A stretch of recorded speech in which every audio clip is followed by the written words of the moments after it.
following is a presentation of WLCN 96.3 FM and WLCNonline.com.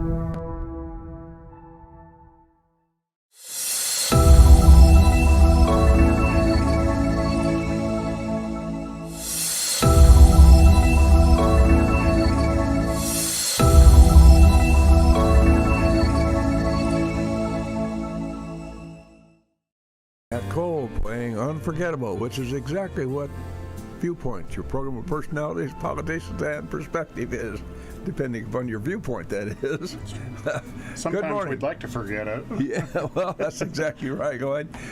Start Viewpoint with a kudo, but I'm going to hold the kudo off until after I go ahead and introduces our guest this morning. All right. Go right ahead, Mr. Kirby. So for part one of the show today, we have Marcia Fernandez from the Central Illinois Veterans Commission, and she'll be talking about all sorts of veterans-related issues and upcoming events and so forth. And a further duty that Marcia incurs upon herself each Tuesday morning.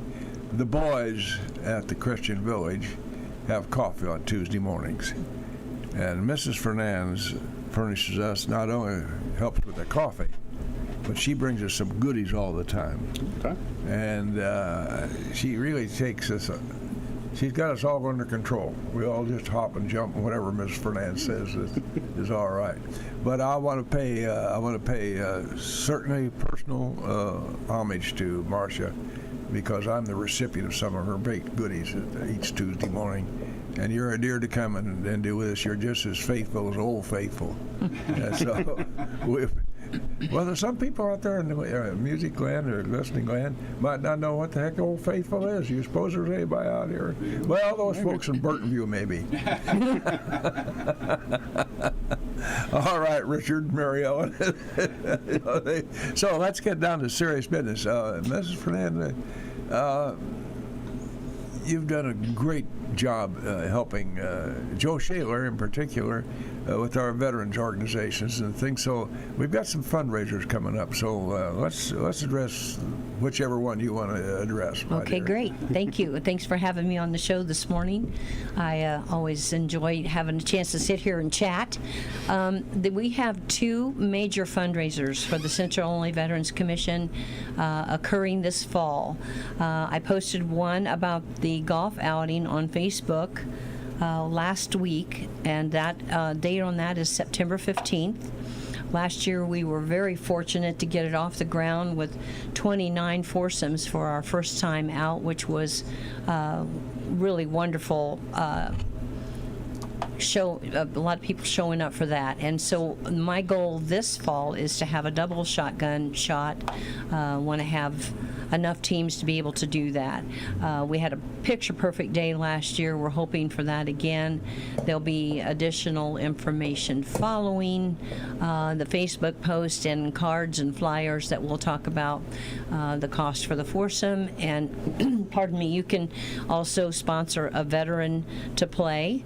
And we had, my goodness, I think we had 13 veterans that played last fall that were sponsored by someone else to be able to play that game. So again, we were sitting here talking about this just a few minutes ago. Logan County is extremely patriotic bunch of people that live there, and we when I'm out soliciting for help with fundraisers, I rarely get told no. So I appreciate that a great deal. The second fundraiser takes place in October. We are going to have a costume party and a dance with a band that's a local band. Branded is going to be playing at the Lincoln Banquet Center on October 21st. And costumes will be not required, but we hope that you show up, and we'll have a judging contest and dance and all kinds of fun things. And that money that I raise for that will also go to the Central Illinois Veterans Commission 100%. And we, I think right now we're looking at selling tables for the event or a $25 fee to attend that event. So it should be a lot of fun. We're not going to have food there. We'll just let people bring whatever they want to munch on at their table and enjoy the time, dancing and getting judged in their costumes and so forth. So it'll be a lot of fun. I think it's been a long time since there's been a dance of any kind in Lincoln. There used to be several, but so hopefully we'll have a good turnout. It'll be a lot of fun.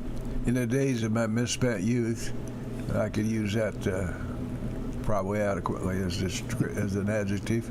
The Lincoln Women's Club had that lovely building over there on the corner of Latham Park, and that's their building today. And matter of fact, I have a lady going to come on with us and talk with us about that very soon now. But they would sponsor dances for the high school kids. And my dear friend Philip Harrison, long gone now, unfortunately. Anyway, he used to call them real belly rubs. He was a character. Marcia, whence cometh your interest, and it's a devoted interest, not just a devoted interest in our veterans. You do a lot for us, and Joe Shaler calls upon you a lot, and Lord knows Joe Shaler's done a lot for his fellow veterans. Yesterday was a good example. The Marine Corps League put together a recognition for the veterans at the Christian Village, and it was a very, very nice morning. And by I'm going to let you tell what they did, but tell us a little bit about what whetted your interest in helping the veterans, because you're just deeply involved in that. So the story goes back to my hometown at Newman, Illinois, where I'm from. I attended a little country church that's over 150 years old now. It's still there. My mom was baptized in the creek nearby, and In the creek. In the creek. Isn't that interesting? The cemetery and the back of the church has graves that date back to the Black Hawk War. And so every Memorial Day since the church was erected, the women of the church would go to their gardens and pick their flowers, their peonies, their irises, their bleeding hearts, whatever was blooming at that time of year in May for Memorial Day, and we would line up behind color guards and go out and decorate the graves of the veterans. And then inside the chapel after the decorating of graves, there would be a service where we have a speaker, and many times the young kids, me included, would get up and sing songs or say a recitation. My kids have done it, and it continues on to this day, the same ceremony in the very same way. And so my girls and I are all very fond of peonies, because peonies were always in that bouquet. They have a very distinct smell, and so whenever we smell peonies, we think about Memorial Day in Newman, Illinois. And it's so that was just instilled in me as a young child. And so listening to all of those speeches done by the different speakers that would come, talk about freedom's not free, and you learn that. Of course, when we went to school, you did the Pledge of Allegiance, and you put the flag up, and you learned how to fold it, and I'm sure they teach all that now. Pardon me. My dad was a World War II veteran, a Marine at Iwo Jima and Guam, and my brother was a Marine, or is a Marine, and he served in Vietnam in 1968. And so the Vietnam War was so controversial. When I was in high school, there was a lot of kids in the school that didn't understand the war and said they wouldn't be drafted, they'd leave. And that was difficult to hear when I knew my brother was there fighting for his life every day, literally. Thank God he came home. I had my brother and 3 first cousins there in 1968, and they all came home. Your involvement is really goes back a long ways. It's in depth. I'd like for you, please, if you could, to tell our listeners about our nice morning yesterday morning at the Christian Village. Before I do that, I want to just mention that I had the very distinct pleasure to escort 2 U.S. Air Force veterans to Washington, D.C. on the Land of Lincoln Honor Flight in 2018, and I have been called to escort 2 more veterans in April when the first flight leaves. So it's an extremely enriching day. I rank it right up there with one of the highest points of my life to be able to do that. And the last trip out, one of the veterans was standing at the last panel of the wall, and he looked at me and he said, "This is the closure I needed." And so when things like that happen to you, it really tugs on your heart and deepens your gratefulness to all the sacrifices that are made by our veterans and people serving in the military. Yesterday morning, it occurred to Bill Dennis and I that how unique it is to have 5 World War II veterans in men's coffee at the Christian Village every Tuesday morning, without fail. And this group of men, I must tell you, are just a delight to be around. They're walking history books. And so we decided that it was just such a unique event that we would do a special recognition for them, which we did yesterday. Unfortunately, Bill Dennis wasn't able to be there, but the Marine Corps League stepped in and filled his shoes quite nicely, and we recognized these veterans at Christian Village with a flag box and had their name plate on it with the dates of service and their position they had. And then they got ball caps that had their branch of service insignia on the front, name on the back. Yeah, my And, honor flight's cap got retired yesterday. Yeah, retiring his honor flight cap. And we have Senator Sally Turner there and Representative Hodder, who presented all the veterans with certificates of recognition and thanked them for their service, along with, I think there was maybe a half dozen widows of World War II veterans in the room as well. And then at the end of the service, we had all the other servicemen and women stand and recognize them too. There was quite a room full of veterans there, so it was a fun day. And Well, it was well organized. 648-5510. Somebody might want to tag in with a question and/or comment. 648-5510. Marcia, if you would just make a comment or two about Bill Dennis's participation every Tuesday morning at the coffee hour. Got to make sure I say the right words because we got corrected yesterday. Okay, so Bill Dennis, he's actually got me involved with coming to the men's coffee. And I have to admit, the women that walk through the family room know that it's men's coffee, and they kind of give me the side eye, like, why is she here? And I always tell them it's because I bring them homemade goodies. And so... And she sure does. Yeah, anyway, Bill Dennis, I'm not sure how long he's been coming to men's coffee. I've been going, I think, maybe 5 or 6 years. COVID took us out of circulation for a while. But while he is there, he makes the men kick off their shoes, and he polishes them. We're not supposed to use the word shine. That's right. He polishes their shoes, and then he teases the guys that show up like Bill Gossett with what he calls girly shoes on that are, canvas or whatever and can't be polished. So he harasses the people that don't show up with shoes to be polished. So Mr. Hodder, Representative Hodder there yesterday, he visited us in the gazebo, because I think you invited him, right, Bill? Yes, correct. Last spring, and Bill was there doing the shoe thing, and he laughed yesterday because he said he was disappointed Bill wasn't there because he brought a whole bag full of shoes for him to do. So anyway, it's fun, and it's a wonderful service that he always tells them when they take their shoes off, Ike, where you been with these shoes? You look like you've been in the hog lot. So Well, Bill's a very dedicated member of the Marine Corps League. And for some reason, they just have a special interest in their fellow veterans, and they serve us well. And I don't put myself in the Marine Corps League. I was in the Air Corps. There's a difference. We always laugh about the difference between basic training between Marine and an Air Corps guy. But the Marine Corps League has been very active out there. For instance, in the first month I lived out there, I saw a dearth of flags around the place, and I prevailed upon Walmart to present us with some flags. And they gave us a flag for each duplex, and they gave us a couple of big 20-foot pole and flags for them.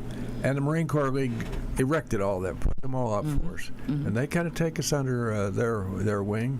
And so I've got a big as snappy as an old man could do at this age to Bill Dennis. We wish him well on his recovery. Bill's not been well recently, and he's had kind of a tough time of it. So, Billy, we're thinking about you this morning, sir.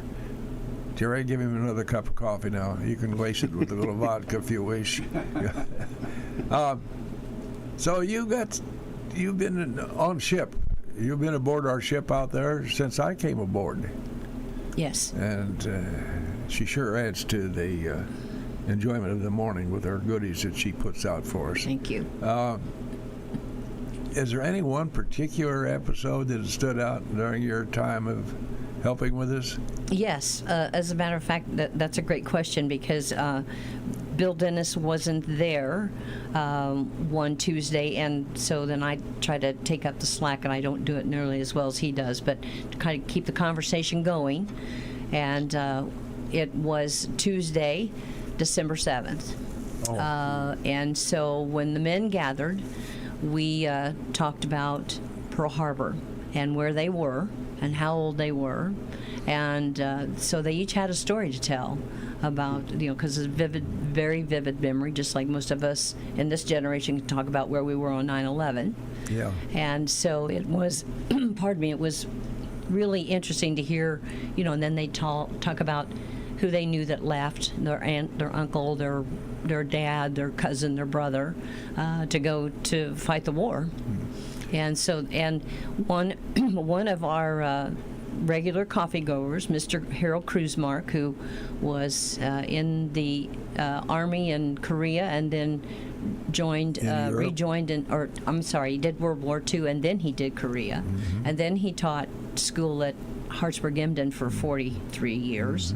But he actually had pictures of the bombing in a footlocker in his room at the Congregate Building, and he went down the hall and retrieved them and passed them around to show all the people at the table. And it was they talked about the day that the sky grew dark, the pictures that this man was there in Pearl Harbor and had a camera and took these pictures, and they were just, I don't have the words. I mean, they were just really something to look at because it was so real. The person standing there taking those pictures, how scary it must have been to watch all that unfold that day. And so that was probably the most impactful coffee time for me. Well, we all think about that time, where we were, December 7th, 1941. I was a kid on the campus at the University of Illinois. And I was at you'll find this hard to believe, Gord. I was at a classical musical conference, concert, and they came on stage and announced it. And that's the day I decided I was going to enlist. I didn't know when I was going to enlist, but I knew I was going to enlist. And October 42, I was going by the Armory building over there at that big campus, and I must have had a bad day in class or something. But anyway, I turned right out of formation off the sidewalk and walked into the Armory and enlisted in the Army at that time. I enlisted so I could get the call and be in the Air Force. That's what I wanted to do. And that's when you started eating your carrots. You had the good eyesights for the Air Corps, right? Well, yes. So was the Armory really busy that day when you went? There's a story with that. I'd gone through other technical training schools in radio and communications and so forth, and I did pretty well. And kind of fancied myself as a hotshot on code and kind of had high speed and so forth. So I really wanted to be on a bomber crew. And, of course, you had to pass physicals. And so it came that, I think I've told this story. You folks out there in New Holland can go get a cup of coffee now. So came time for the physical, and I went in, and I was wearing glasses, of course, obviously. Couldn't find my way out of the car without them. And I said, how am I going to do this? So Lloyd Kirby was ahead of me in line, and he turned to the left, sat down in a chair, and down ahead of him somewhere was an eye chart, and he had to read off the smallest print. And I said, well, I got this aced. While he's doing that, I looked over his head, and I memorized the smallest print. aced the eye exam. And about 6 weeks later, I got called into the flight surgeon's office and went in wearing my glasses. I couldn't find my way across the Air Corps without the air base without my glasses. Anyway, I reported as ordered, and he says, Gossett. And I said, yes, sir. He said, when you came into this Army, you were 2,100, and the other day you passed a flight physical at 2015. How do you account for that? And I stuttered and stammered. And finally said, well, sir, I really want to fly, and I've been drinking a lot of carrot juice.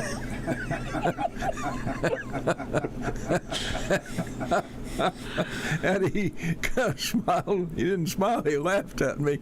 And he said, hand me those glasses, son. I gave him my glasses. He took one look. He says, I'm sorry, you're grounded. So I cheated in the Air Corps and got caught. Imagine that. And the truth of the matter is, if I sit here and think about it, how all these years later, the man probably saved my life. You know, because we were losing a lot of bomber crews in those days. Mm-hmm. You'd send out 50 bombers, and maybe half of them wouldn't come back. Yeah. So Marcia, we have Danny Benedict coming in. Do we? Well, shall we play a song in his honor? Or you could sing. Hello, Danny. Come in and sit down, sir. We're breaking for a commercial break now.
Back live in the studios here, WLCN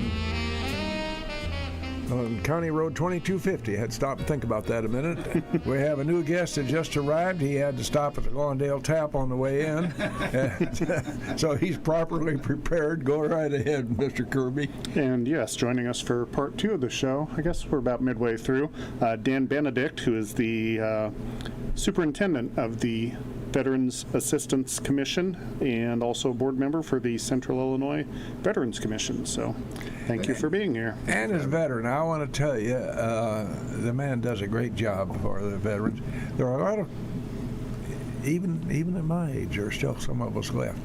And we have questions, and we don't know what to do. And Mr. Benedict eases the road for us to find out various questions. For instance, some guy may have dropped his insurance for some reason, and I suspect you get some questions about insurance, Danny. Oh, yes. And then to compound the problem for you and anybody who works with veterans is many years ago they had that terrible fire in St. Louis, and we lost a lot of veterans' records. Yes, sir. Gone, up in smoke. And that compounded the problems and trying to find answers for it. Do you run into a situation where you just simply run out of efforts to try to help? I think I've had one situation where we just couldn't come up with any documents. Only one. Several other situations where we really had to scour different county record clerks, and I went as far as Virginia, a county in Virginia where a gentleman was originally from, and able to get, luckily he took his DD-214, his discharge paperwork, up to that county when he got out before he moved to Illinois. And if he hadn't done that, we would have never had any proof that he was in the service because of that fire. That fire raged and raged and just burned up millions of records. So I recall right after the war, we had a fellow by the name of A.J. Berryhill, and he had an office in the courthouse there, and his job was to assist veterans. Long before the Veterans Commission, and I couldn't begin to tell you what his official title was, but he was helping veterans. And of course, at that time, a lot of us were coming back from the war, and had a lot of questions and so forth, and some of them needed some assistance. But that goes way back to 1946. A couple of years then. Yeah, a couple of years ago. War was over in 45. So, yeah, that's about right. So, what's one of your biggest problems, Mr. Benedict? The biggest problem is mainly getting the Department of Veteran Affairs to accept evidence that veterans are bringing in, or maybe they're missing some evidence, but they have physical ailments that really, as a layman, I'm not a doctor, but to me it seems like common sense that what's going on with them now goes back to their service, goes back, they're telling me a story about what happened to them and how it's affected them ever since, how they got injured in the service, and it's just progressively gotten worse. And if you can't provide the Department of Veteran Affairs with just a pure line from that accident in the service to what's going on now, they're just really hesitant to give that disability to the veteran that he actually got in the service. This is a subject, Lloyd, I'm not sure, and listeners, I'm not sure I want to open the door on, but the real world is there. And do you have a problem in your clientele with folks who need some help with addiction? Yes. That's a sad. He says a one-syllable answer, yes. Yes. And that's kind of too bad. You figure a lot of veterans are exposed to some pretty severe trauma, and there's not as much of a stigma for seeking help for mental health issues, but there's still a stigma, and especially in the older generation, there's an even larger stigma to seeking help, asking for help. So what you find is these veterans that are trying to cope with these traumas, with these horrors that they had to deal with, they're self-medicating, and they're self-medicating with alcohol and other items.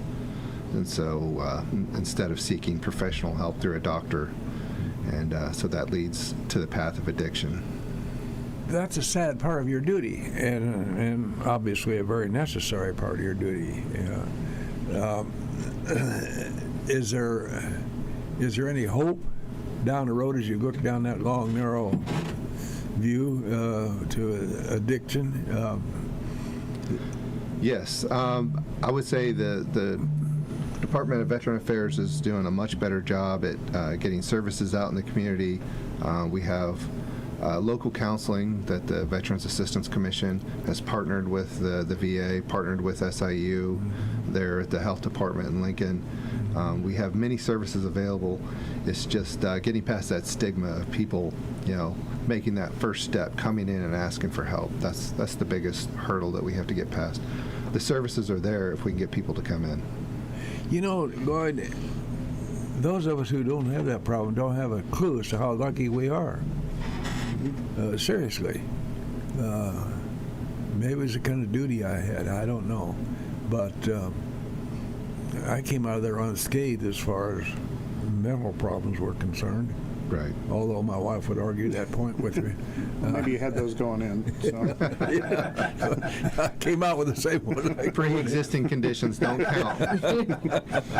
Well, there's that to be said. Marsha, you feel free to chime in anytime you want to. Oh, you're digging your own hole And very don't look well. at me. And don't look at me when you make those comments. Tell us about your offices, Mr. Benedict, your office hours and where you're located. All righty. We're located in the Dr. John Logan building. Most people know that as the Assessor building. We're on the McLean Street side. They're on the, I guess it faces the parking lot side. And that's 122 North McLean Street. We're open 8:30 to 4:30, Monday through Friday. Now, that's right across the street from the library, folks, in Latham Park, where we used to have band concerts. In those days, the American Legion had their own band members. That's seriously. And there were World War I veterans, and folks sat around there in their cars, and instead of clap, they'd blow their car horn after each number. And I always remember Dave Hanger Sr. He was a piccolo player, and when they played the Stars and Stripes Forever, he just blew that piccolo clear across the street. I mean, he was magnificent, and those were kind of war memories. Don't mean much to anybody unless they were there, but it was a. Now, tell me, what is the most significant problem you have that walks through that door, Logan? Well, aside from getting people to take that first step to ask for help, either with a disability claim or mental health issues, gathering evidence. You mentioned the fire in St. Louis. Some people's records were burned up. And everything's evidence-based with the Department of Veteran Affairs. They want evidence. They require evidence Sure. To get that nexus. So gathering the evidence, maybe people didn't keep the best records. Some people come in, they don't even have their discharge paperwork. So mainly getting that evidence for their claim so we can get a positive outcome for them. A lot of times, it's very apparent that their injuries, their disability are from the service, but if we can't prove it, the VA will pretty much deny it if we can't provide that proof. I was looking on the internet when I found out you folks were going to be here, and saw a list of some of the most significant issues that veterans have once they are discharged from the military. We've hit on a couple of them, relationship with themselves as far as sort of a purpose or identity or self-esteem issues, poor mental health, but a couple other ones that we haven't talked about. One was homelessness, and another one was unemployment. Do you have any services, or can you point people in the right direction in terms of assistance for either of those issues? Now, for homelessness, we do have a Salvation Army program in Lincoln that puts people up temporarily, and they help them get permanent housing. But that also goes back to the CIVC mission, which Marcia, as you know, is a co-chair for the CIVC, and I'm a board member, and we're providing at least in a small part our way to help, with the tiny houses and getting veterans free housing. So we're helping with homelessness that way. And let's see, what was the other thing? Unemployment. Unemployment. I do have a lot of businesses that reach out to me. A lot of companies Do you? hire veterans. Good. They prefer veterans. They know that at least at one point in their life they could get up and make it to work on time. Yeah. Because if they didn't, they went to jail. Well, yeah. So, they appreciate that work ethic that the military puts into folks that join. You mentioned it, and just quickly, we said that word, two words, tiny homes, and that's kind of important. Not kind of, it's a very important thing. Joe Shaler and Marcia and others have really put their shoulders to the wheel on that. So let's expand upon tiny homes just a minute and explain to our listeners what they are. Go ahead. They're passing the buck back and forth between Who's one going to draw another. the short straw? Well, I guess we could talk about the newest build that we're about to do. That's coming up in April on Decatur Street there in Lincoln. We're getting all the site preparation done. We just got a survey back yesterday to make sure we're building in the right spot and doing everything the way we're supposed to be doing. And so we'll be looking for volunteers to come out and help build. We're going to have a sign up on our website, civeteran.org. And Marcia? Believe it or not, we're still a pretty well kept secret, Bill. I mean, we're trying to figure out how to best formulate ideas to get our outreach done for letting people know who we are and what we do, but most of all trying to find the veterans, because Illinois supposedly ranks second in the country for the amount of at-risk and homeless veterans. So besides high property tax, we get that kudo as well. But we just need to get the word out there. So there's a nomination form on our website, civeteran.org. If you want to volunteer, if you want to send us money, we're happy to get the word out there and continue, because this process, I just want to mention too, I don't want the misconception that we're just building in Logan County. This problem is statewide. We've been approached by Decatur, Springfield, and Tuscola to come build houses. I think we're meeting with people from Atlanta here That's serious. soon. So we're trying to formulate an outline, if you will, of what they need to do to bring us to have us come alongside to help build houses in their town. And so we plan to do just that. And so the money that doesn't just stay and won't just stay in Logan County, it will be going other places. So, And speaking of charity, a lot of veterans to help. along that line, we like to pass out kudos here at Viewpoint. I just mentioned Mrs. Fernandez, and I think you can correct me if I'm in error about this, but I believe Haji Patel gave us, I use a Tiny Home Veterans Organization, 2 lots on the corner of 7th Street and College Street. And so, kudos to Haji for that. And other people are doing other things in their own way. I just happen to know about that, and I just thought we'd take our hat off and wave it in Haji's direction for that. It's a nice thing. This is the day to do that, because you're wearing a hat. You always say we're going to tip our hat. Now you actually got a hat on today and you didn't tip it. I think we somebody should brought this hat mention in. the Decatur Street property was also donated to the Central Illinois Veterans At Commission. Decatur Street was donated. Yes, yes. Well, the bottom line is somebody who is obviously in need is getting a roof over their head. And those of us who walk into our houses each day kind of secure don't realize how lucky we are. Right, and we also have property that's been donated out on 21st in Maine. It's called the Postville property, which is a significant sized lot. Eventually, we may entertain the idea of building a house for a veteran that perhaps would be an amputee, that we need to build the house to accommodate the ability for them to be able to function well in a home if they're missing arms or legs or whatever. So, and they may have a wife and a family. So we're it's not just always going to be tiny home. We're going to continue to grow, and we have a vision to help as many veterans as we can. Insofar as charity is concerned, would it be appropriate for me to suggest that somebody might be motivated to help out a little bit, write a check? You could just make it out to tiny homes. Would that be correct? And make sure that the check goes to Danny Benedict, and he'd make sure it got to the right place? If they made it out to, I'll just give the acronym, CIVC. And then they can bring it to me at the office at the VAC, and I'll make sure it gets into the bank account so we can build more tiny homes. And just, I wanted to mention that the word tiny homes is kind of a misnomer, because they're about 850 square feet. And so it's a smaller house, it's a smaller footprint, but it's got all the amenities. It's got a bedroom, it's got a walk-in closet, so it's a small And indoor house. plumbing. Yes.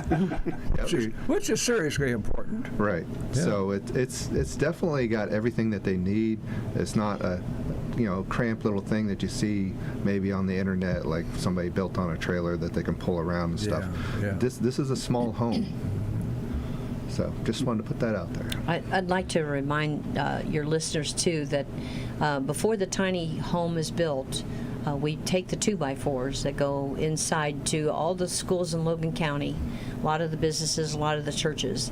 They write messages of hope and gratitude on these boards. So we are, by doing that, taking these to the schools, we're making an awareness of the kids who weren't grown up like I did with that in my background, to make them aware. And it's really neat to see when the walls go up on I'll say the barn raising morning on a Saturday, to see there's over 2,000 messages inside those walls to veterans from just kids. So that's really something to witness and see. So we really appreciate all those out there that sign our boards. We're also at the farmers market starting in May we'll have boards out there too. So stop by and Small town America at its best, Lloyd. you Absolutely. betcha. Sure is. And in terms of donating to the cause, we've talked about monetary donations. Obviously, there's construction materials and things, but folks can also donate in other ways in terms of volunteering, but also the folks who are there have to eat and drink and things like that. So there are obviously other ways that folks can contribute if they would like. There sure are. Yeah, we've had a great outreach of people bringing in food, and on the big build days when we have maybe as many as 35 or 40 people there, they come with food. And then during the weekdays when there's about a half dozen of us there, the different organizations in town will bring sandwiches and cookies and homemade goods, or they see us out there just working hard and sweat's pouring off of us, they'll show up with some cold watermelon or some ice cream. So it's just really, it's, in the it's charity such a field, blessing to see. There's just so much money each and every one of us have in our own households for charity. So we try to pick, if we can, the local charities because they're right here at home. And in particular, helping a veteran who is down on his luck for whatever reason, that's a great thing. Yes. And pretty much every penny of every dollar that comes in goes straight into building these homes. No one's paid. We're all volunteers. Extremely, very little overhead. You're talking about buying a notebook or something. So, 99.99% of every dollar that goes in is building a house. There's very little overhead. And if folks are interested in donating or volunteering or finding out more information, is there a phone number or an email, or where could folks get more information? civeteran.org. Everything is there. And we'll have there's a nomination form for a veteran. There's a sign-up form if you want to come and work. And it also we have PayPal on our site, so you can donate. And so, yeah, lots of ways to help. 648-5510. You've got about 30 and a half seconds to call in. Danny Benedict and Marcia Fernandez, we appreciate very much your giving us your time this morning. You two are involved in a real labor of love, and you put a lot into it, and we appreciate what you do. I think it's an honor to be able to give back. As well, yes. All right, so just to recap again, if you could real quickly mention, you've got a couple fundraising events coming up later in the year. Thank you, Lloyd. Yes, the first one is September 15th, the golf outing at the Lincoln Elks. And then October 21st at the Lincoln Banquet Center, we're going to have a masquerade party. So come out, support us, and get your foursomes ready and mark that date on your calendar, both dates. Thank you, Marcia Fernandez and Danny Benedict. Thank you. Thank you very much. The preceding program is a presentation of WLCN 96.3 FM and WLCNonline.com.